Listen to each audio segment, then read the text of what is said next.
إن الحمد لله نحمده ونستعينه ونستغفره ونعوذ بالله من شرور أنفسنا ومن سيئات أعمالنا من يهده الله فلا مضل له ومن يضلله فلا هادي له وأشهد أن لا إله إلا الله وأشهد أن محمدا عبده ورسوله يا أيها الذين آمنوا اتقوا الله حق تقاته ولا تموتن إلا وأنتم مسلمون يا أيها الناس اتقوا ربكم الذي خلقكم من نفس واحدة وخلق منها زوجها وبث منهما رجالا كثيرا ونساء واتقوا الله الذي تساءلون به والأرحام إن الله كان عليكم رقيبا يا أيها الذين آمنوا اتقوا الله وقولوا قولا سديدا يصلح لكم أعمالكم ويغفر لكم ذنوبكم ومن يطع الله ورسوله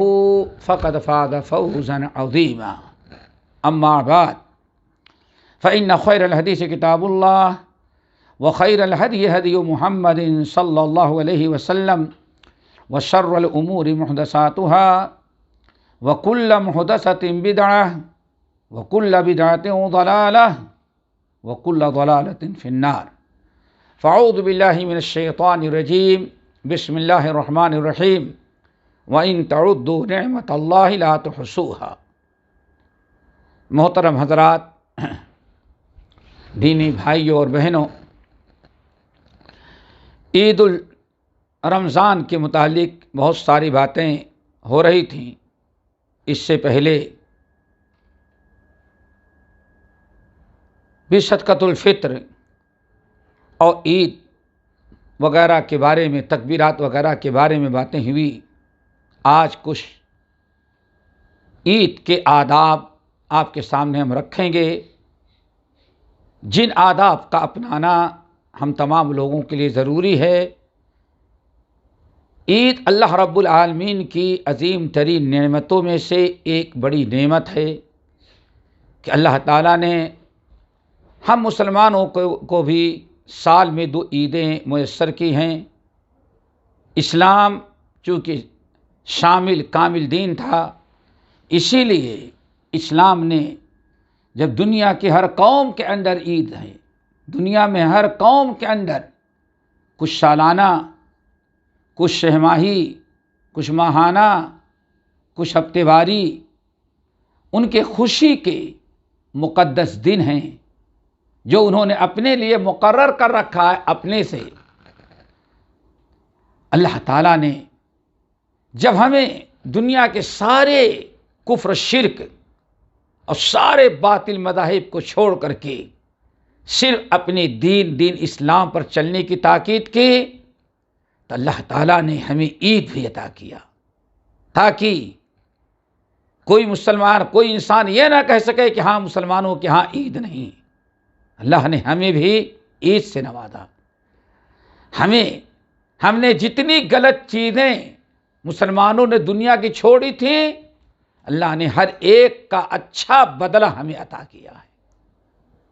تو دیکھ لو، جمعہ، عید، حج، نماز، ان تمام چیزوں کو دیکھیں گے تو اچھی طرح سے دوستو آپ کو معلوم ہو جائے گا جو ہم کہہ رہے ہیں کہ جو دنیا میں جو کچھ لوگ کرتے رہے یا کر رہے ہیں، اللہ نے ہم کو سب سے منع کیا، سب غلط کر رہے ہیں۔ تم وہ کرو جو ہم کہہ رہے ہیں، کتاب و سنت، شریعت کی پابندی کا، شریعت اسلامیہ کی۔ تو اللہ تعالیٰ نے ہمیں بھی خوشی کے دن اور ایام مقرر کیے ہیں۔ اللہ تعالیٰ کی عظیم ترین نعمتوں میں سے ایک نعمت یہ بھی ہے، اس نعمت کی شکر گزاری ہونی چاہیے۔ اور دوستو، شکر گزاری کا طریقہ آپ دنیا میں دیکھیں، کوئی اپنے عید میں آگ جلاتا ہے، چراغ جلاتا ہے، کوئی رنگ اور کلر پھینکتا ہے، کوئی کارٹون بناتا ہے، اللہ اکبر، پتہ نہیں کیا کیا چیزیں۔ اللہ تعالیٰ کے ہاں اللہ کا شکر ادا کرنا ہے، اللہ رب العالمین کی عبادت کر کے، اللہ تعالیٰ کی حمد و ثنا کر کے۔ سب سے بڑا شکر ہوتا ہے عملی شکر۔ عملی شکر 3 قسم کا شکر ہوتا ہے، زبانی شکر، قلبی شکر اور عملی شکر، اور تینوں طرح سے ہم عید میں اللہ تعالیٰ کا شکر ادا کرتے ہیں۔ لسانی شکر، عید کا چاند نکلتا ہے اسی وقت سے ہم اللہ تعالیٰ کا شکر ادا کرتے ہیں کبریائی بیان کر کے، اللہ اکبر لا الہ الا اللہ، اللہ اکبر وللہ الحمد، لسانی شکر ادا کر رہے ہیں۔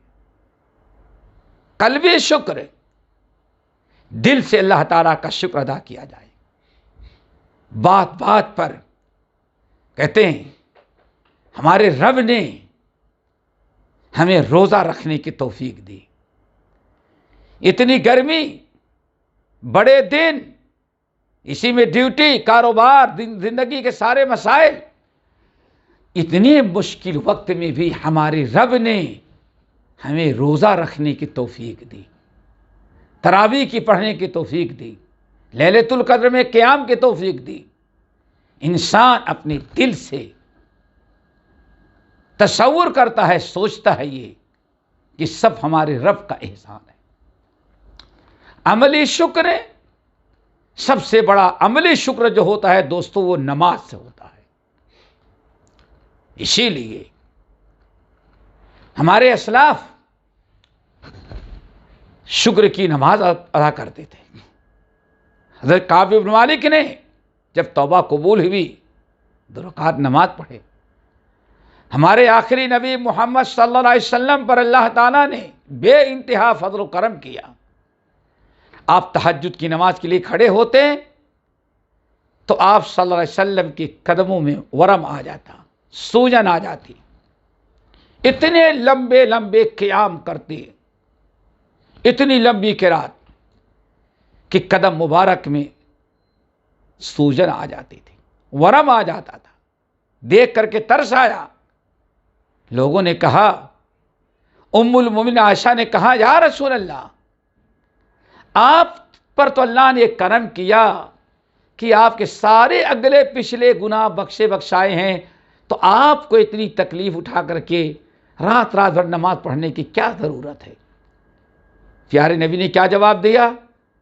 لوگو افلا اکون عبدا شکورا، میرے رب نے جب ہم پر جو سب سے زیادہ کرم احسان ہم پر کیا کہ ہمارے اگلے پچھلے گناہ بھی معاف کر دیا، رسالت نبوت تو دیا ہی، ہمارے گناہ بھی اگلے پچھلے معاف کر دیا، تو کیا افلا اکون عبدا شکورا، تو کیا رات میں تہجد کی نماز پڑھ کر ہم اپنے رب کا شکر گزار بندہ نہ بنے؟ دیکھا آپ نے، پیارے نبی نے عید تہجد کی نماز اتنی لمبی پڑھ کے اپنے رب کا شکر ادا کیا۔ تو اللہ تعالیٰ نے ہمارے شکر گزاری کے لیے جو طریقہ پسند کیا، خوش ہوں ہم، وہ تکبیرات، اللہ تعالیٰ کا شکر اور نماز ہے۔ اس کے کئی احکام ہیں۔ سب سے پہلی چیز خوب کثرت سے تکبیر کہنا، جس کا تذکرہ اس سے پہلے ہم کر چکے ہیں۔ چاند نکلتے ہی جب تک نماز نہ پڑھ لیں خوب ہم تکبیرات کہتے رہیں، اور تکبیرات کے بعد ایک چیز کا خاص خیال رکھیں، عید کی جو راتیں ہیں یہ کوئی عبادت کی راتیں نہیں ہیں۔ یہ بات اس لیے بتا دینا ضروری ہے، بہت سارے لوگوں میں مشہور ہے کہ عید الفطر کی اور ساری رات عبادت کرنے میں اتنے حج کا ثواب، اتنے عمرے کا ثواب، اتنی بہت کچھ۔ عید الفطر یا عیدین کی جو راتیں ہیں اس میں کوئی عبادت نہیں ہے، عیدین کی کوئی فضیلت نہیں ہے۔ عیدین کی راتوں کی کوئی خاص مخصوص عبادت آپ نہ کریں، جب تک جگ رہے ہیں تکبیرات پڑھیں، آپ سوئیں، آرام کریں، عید کی تیاری کریں۔ اسی طرح سے جو ہمارے لیے ضروری ہے وہ عید کا غسل ہے، عید کا غسل۔ نبی علیہ الصلاۃ والسلام سے منقول ہے متعدد احادیث کہ آپ عیدین کا غسل کیا کرتے تھے، عید کے دن غسل کرتے، عید کا غسل، یہ عید کا غسل ہے۔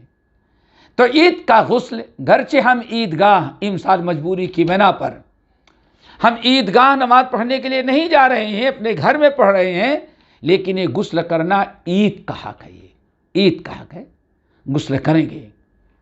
نافع کہتے ہیں اللہ اکبر، کان عبداللہ ابن عمر یغتسل یوم الفطر قبل ان یغدو الی المصلی۔ نبی علیہ السلام کے چہیتے صحابی عبداللہ ابن عمر ابن الخطاب رضی اللہ تعالیٰ عنہ عید کے دن غسل کرتے تھے، عیدگاہ جانے کے پہلے غسل کر کے پھر عیدگاہ جاتے تھے۔ تو آپ عید کے پہلے غسل کریں، گرچہ انسان آپ عید اپنے گھر ہی میں پڑھ رہے ہیں تو یہ نہ سوچیں کہ بھائی گھر میں پڑھ رہے ہیں تو کیا غسل کرنے کی ضرورت ہے، کہاں ہم عیدگاہ جا رہے ہیں باہر، نہیں، یہ عید کا حق ہے، عید کا دن ہے، عید کے دن کا حق ہے، آپ غسل ضرور کریں۔ یہ کہہ کر کے نہیں چھوڑ دیں کہ آج ہم کو عیدگاہ نہیں جا رہے ہیں۔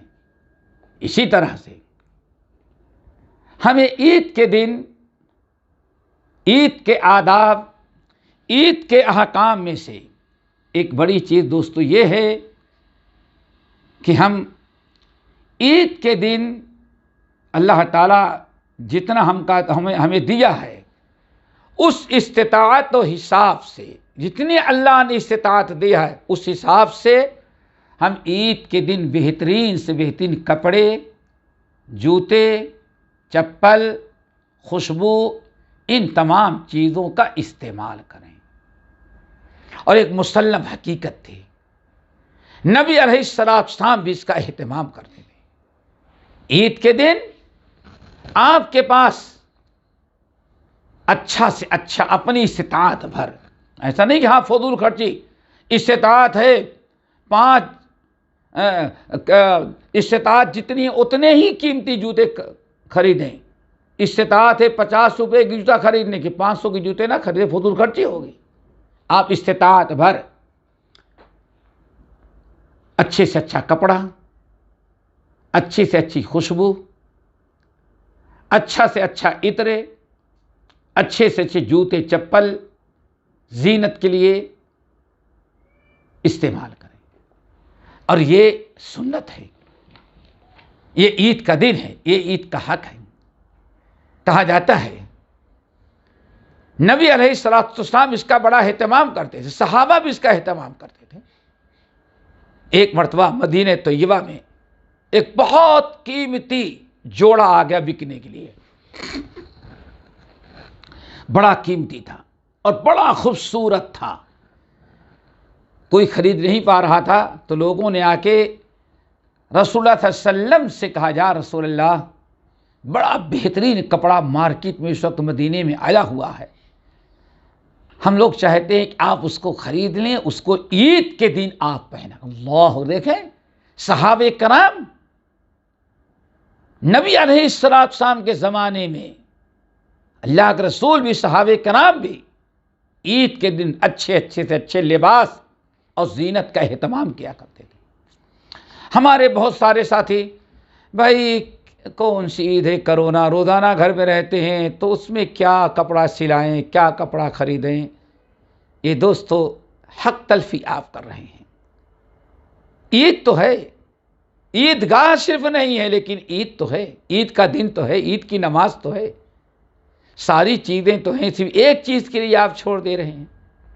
ایسا نہ کریں، یہ عید کا دن خوشی کا دن ہے، بہترین سے بہترین جوڑے استعمال کریں۔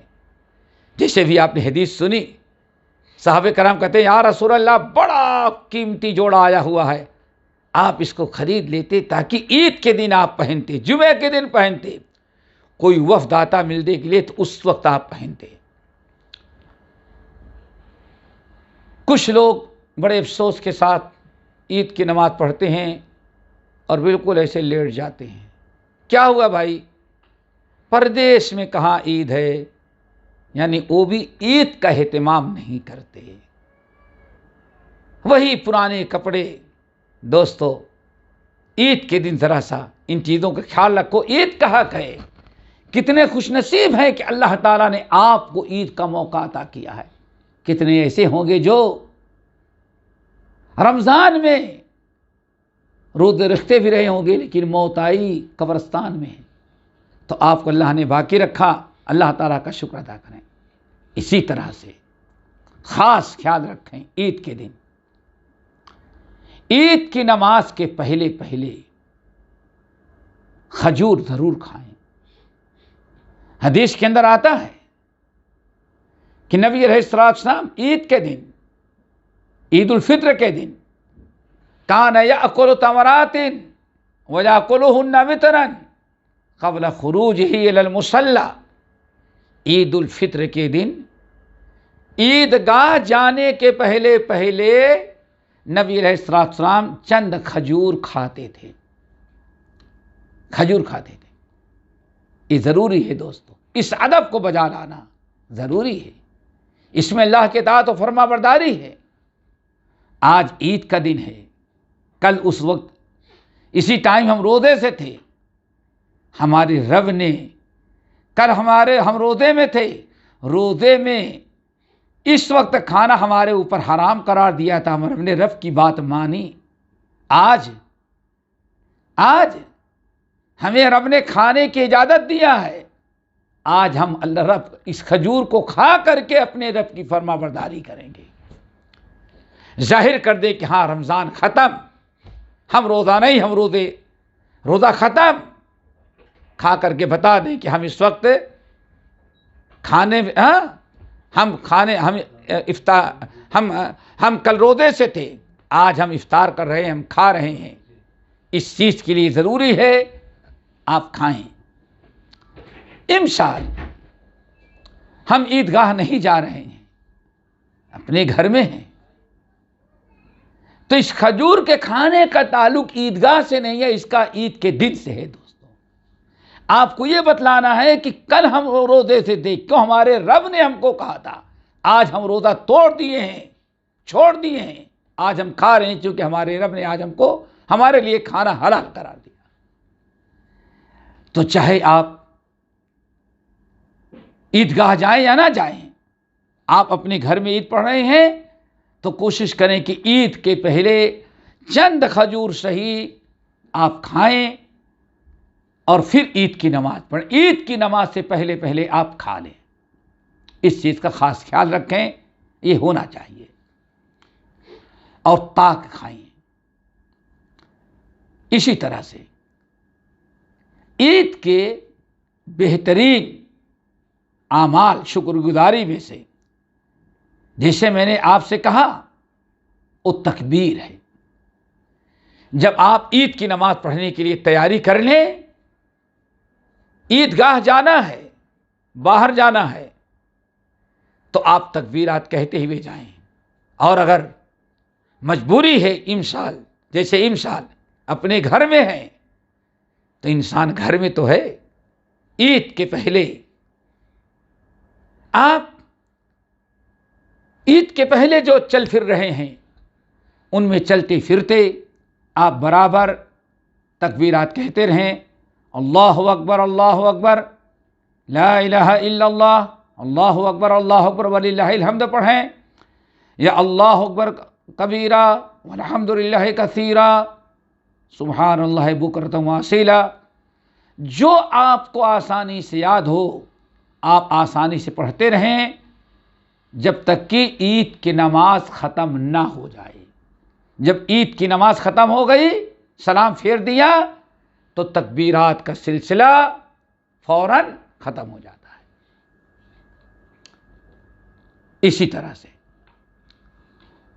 اللہ رب العالمین نے ہمیں سنت کے مطابق عید گزارنے کے لیے جو رب العالمین نے ہمیں ہدایات دی ہیں, وہ ہدایات یہ بھی تھی کہ عید کی نماز میدان میں پڑھی جائے. عید کی نماز میدان میں پڑھی جائے، اور آج تک الحمدللہ ہم سب لوگ پڑھتے ہوئے آئے ہیں اور آئندہ پھر پڑھیں گے انشاءاللہ۔ لیکن امسال جو بھی چند دن کے بعد عنقریب عید ہونے والی ہے، اس عید میں اس وبا، اس آفت کرونا جو پوری دنیا میں چھا گیا ہے، اس بیماری کی وجہ سے ہمارے سیفٹی، حفاظت کے لیے، تحفظ کے لیے اگر حکومت نے عیدگاہ جانے سے منع کیا ہے، مساجد میں جانے سے منع کیا ہے، تو ہمیں بات ماننی چاہیے، اپنے گھر میں پڑھیں۔ یہ علم کے طور پر اتنا معلوم ہونا چاہیے کہ عیدگاہ میں عید کی نماز پڑھنا سنت ہے، لیکن حالات اچھے ہوں تب انشاءاللہ ہمارے اجر و ثواب میں کوئی فرق نہیں آئے گا۔ آپ نے عید کی نماز اگر گھر میں پڑھی، مجبوری کی بنا پر پڑھ رہے ہیں، تو جتنا ثواب زندگی بھر ملتا رہا، انشاءاللہ اتنا ہی ثواب عیدگاہ کی طرح آج ہم لوگ اپنے گھر میں عید کی نماز پڑھیں گے عید الفطر کے، تو انشاءاللہ یہاں بھی ہمیں اتنا ہی ویسے ہی اجر و ثواب دے گا۔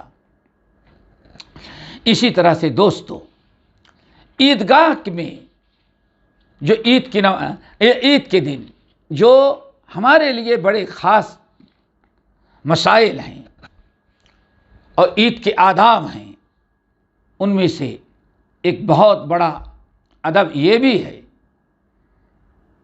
کہ انسان عید کے دن عید کی جو نماز پڑھتا ہے، عید کی جو نماز پڑھتا ہے، عید کی نماز پڑھے گا تو عید کی نماز میں تکبیرات زوائد بولی جاتی ہیں۔ تکبیرات زوائد کا مطلب یہ ہے، عام نمازوں میں جو تکبیرات پڑھی جاتی ہیں، عید کی نماز میں ان سے زیادہ تکبیر کہی جاتی ہے۔ پہلی رکعت میں عید کی نماز میں پہلی رکعت کے اندر جب ہم اللہ اکبر کہہ کے تکبیر تحریمہ باندھیں گے تو چاہیے کہ 7 تکبیریں ٹھہر ٹھہر کر کے اور کہیں۔ تکبیر تحریمہ کے بعد 7 تکبیریں اور کہیں، اللہ اکبر، اللہ اکبر، اللہ اکبر، اس طرح سے 7 تکبیریں کہیں۔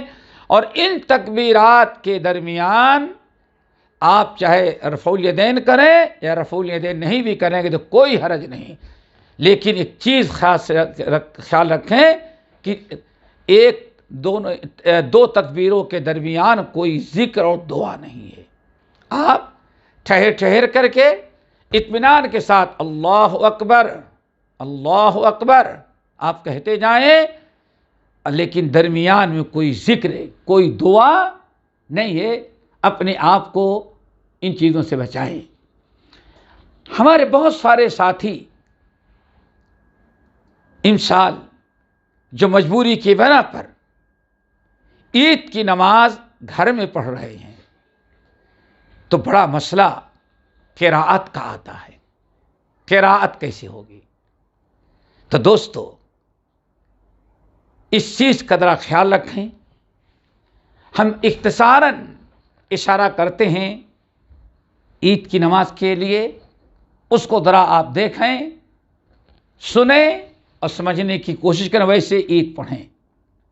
سب سے پہلے تکبیر تحریمہ اللہ اکبر کہہ کے ہم نے نیت باندھی، اب ہم نماز میں داخل ہو گئے۔ اب ٹھہر ٹھہر کر کے 7 مرتبہ کہیں گے اللہ اکبر، اللہ اکبر، 7 مرتبہ، اور 7 مرتبہ ختم کر دینے تکبیر کے بعد اب قراءت شروع کریں گے۔ نبی علیہ السلام عام طور پر 4 سورتیں پڑھتے تھے۔ کبھی آپ پہلی رکعت میں سورہ قاف والقرآن المجید پڑھتے تھے، قاف والقرآن المجید، سورہ قاف پڑھتے تھے، تو آپ سورہ قاف پڑھیں۔ اور کبھی کبھار نبی علیہ السلام سبح اسم ربک الاعلی پڑھتے تھے، سبح اسم ربک الاعلی پڑھ لیں۔ اور اگر یہ دونوں صورتیں آپ کو یاد نہیں ہیں، یہ دونوں صورتیں یاد نہیں ہیں، تو جو صورت بھی آپ کو یاد ہو، اور ہر مسلمان کو 30ویں پارے کی آخری صورت یاد ہی ہوتی ہے، جو صورتیں بھی آپ کو آسانی سے یاد ہوں، 7 تکبیر کہہ لینے کے بعد سورۃ الفاتحہ کے بعد جو صورت، اگر یہ صورتیں یاد نہیں ہیں تو جو صورت آپ کو یاد ہے اس صورت کی قرات کریں۔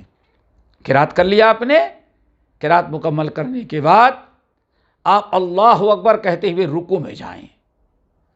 بالکل عام نمازوں کا جو نارمل رکوع ہے وہی عید کا بھی ہے، اطمینان کے ساتھ رکوع کریں، سمیع اللہ لمن حمدہ کہتے ہوئے سر اٹھائیں، ربنا لک الحمد حمدا کثیرا طیبا مبارکا فیہ پڑھیں، جو پڑھتے ہیں ہمیشہ۔ اب اس کے بعد سجدے میں جائیں، دونوں سجدے نارمل حالت کی کریں جو عام نمازوں میں ہوتے ہیں۔ دوسرا سجدہ مکمل کرنے کے بعد اللہ اکبر کہتے ہوئے آپ اٹھ جائیں۔ ایک رکعت عید کی ایک رکعت آپ کی مکمل ہو گئی۔ پہلی رکعت کے سجدے سے جب آپ اٹھیں گے تو اللہ اکبر کہتے ہوئے تو 5 تکبیریں کہیں، اللہ اکبر، یہ 5 تکبیریں آپ کہیں۔ پھر سورۃ الفاتحہ کی قرات کریں۔ سورۃ الفاتحہ کی قرات کرنے کے بعد اب آپ کو جو صورتیں یاد ہوں، نبی علیہ السلام عام طور پر پہلی رکعت میں سورہ قاف اور دوسری رکعت میں اقتربت الساعۃ وانشق القمر، یہ صورت پڑھا کرتے تھے۔ اگر آپ کو یاد ہے تو یہ پڑھیں۔ اسی طرح کبھی کبھار نبی علیہ السلام پہلی رکعت، عید کی پہلی رکعت میں سبح اسم ربک الاعلی اور دوسرے میں هل اتاک حدیث الغاشیہ پڑھتے تھے، تو آپ دوسری رکعت میں غاشیہ پڑھ لیں۔ اگر یہ بھی نہیں یاد ہے تو پہلی رکعت میں جیسے جو صورت آپ کو یاد رہی آسانی سے، وہی جو صورت آسانی سے یاد ہوگی آپ دوسری رکعت میں پڑھ لیں۔ قرات مکمل کرنے کے بعد سجدہ، رکوع کے بعد سجدے کے بعد تشہد، آپ کی نماز مکمل ہو گئی اور عید آپ کی ختم ہو گئی۔ یہ آپ کی عید کی نماز کا طریقہ ہوگا، آپ کی عید مکمل ہو گئی۔ اس لیے بہت سارے لوگ کہتے ہیں ہم کو صورتیں نہیں یاد ہے، عورتیں کچھ ہیں، جو بھی ہیں آپ اپنی عید کی نماز مکمل کر لیں۔ اور اگر سن لیں گھر میں ممکن ہے ایسا گھر ہو جس گھر میں کوئی مرد نہ ہو، ایسے بھی گھر ہے، ہو سکتا ہے گھر کا مالک شوہر کہیں باہر گیا ہو، پھنس گیا ہو، نہ آ سک رہا ہو بیچارہ، کہیں ڈیوٹی لگ گئی ہے عید کے دن نہیں گھر پہنچ رہا ہے بیچارہ، تو وہ کیسے؟ عورتیں ہیں، بیوی ہوگی، ہو سکتا ہے ماں ہو، بہنیں ہوں، عورتیں ہوں، کئی عورتیں اور بچے ہوں گے، تو یہ عید کا طریقہ آپ نے دیکھ لیا۔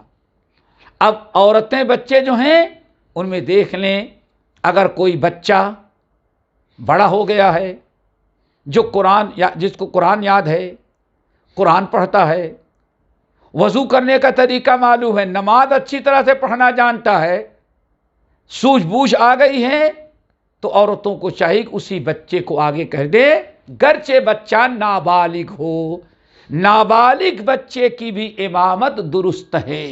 نبی علیہ السلام کے زمانے میں 6 سال کے بچے نے 5 وقتہ نماز کی بچہ امامت کرتا رہا، پورے محلے اور گاؤں کے لوگوں کی، عید بھی وہی پڑھاتا رہا۔ تو اگر ہمارے لیے مجبوری ہے، کوئی مرد نہیں ہے، ایسا بچہ اگر کوئی ہے سمجھ بوجھ والا، تو گرچہ نابالغ ہے اس کی امامت میں گھر کی ساری عورتیں عید کی نماز پڑھ لیں گی.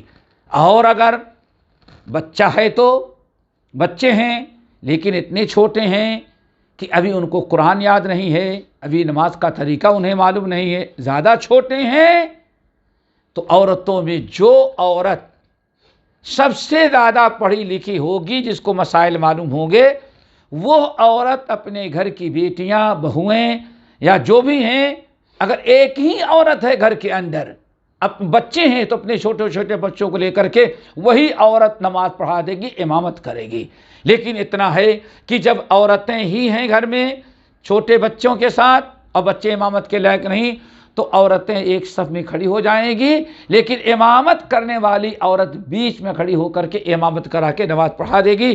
اس طرح سے عید کی نماز انشاءاللہ ہمارے ہاں سب پڑھ لیں گے جو گھر میں ہیں, چاہے افراد زیادہ ہوں یا کم ہوں. اگر ایک ہی انسان ہے گھر کے اندر اور گھر سے باہر نکلنا اس کے لیے مشکل ہے, جیسے کہ یہاں کا قانون ہے, حکومت نے اعلان کیا ہے, تو آپ اپنے گھر ہی میں اکیلے ہیں تو اکیلے ہی عید کی نماز پڑھیں گے. عید کی نماز پڑھیں گے جیسے ہم نے آپ کو بتایا ہے, اور خطبے کی کوئی ضرورت نہیں, خطبہ کوئی ضروری نہیں ہے. خطبہ نہیں بھی دیں گے تو عید کے لیے خطبہ کوئی ضروری نہیں ہے. اللہ تعالی ہم سب کو خیر و عافیت کے ساتھ اسی طرح سے سنت کے مطابق عید کی نماز پڑھنے کی توفیق دے. اقول قولی ھذا واستغفر اللہ من کل ذنب واتوب الیہ.